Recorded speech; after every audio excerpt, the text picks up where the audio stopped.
Kumusta mga boss idol? Change oil muna tayo ng minivan ngayon mga boss idol. R9 polysynthetic oil pala yung gamit natin mga boss idol.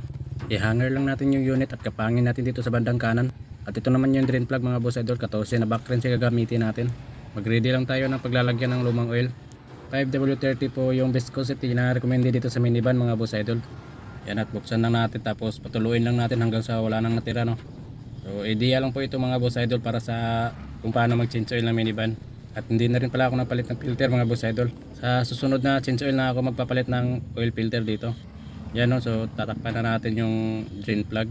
Nandito pala tayo sa harap ng shop nag-change oil ngayon mga boss idol. Nilaanan lang natin ng oras na i-change oil yung minivan.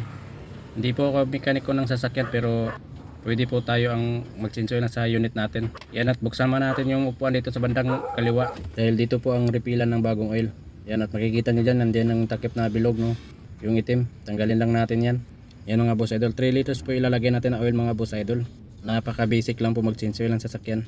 Kayang kaya po natin mag-change oil. Yan, no, so wag na natin patagalin, ganyan lang po mag-change oil ng minivan mga boss idol. DE17V Triptonic po yung unit natin mga boss idol.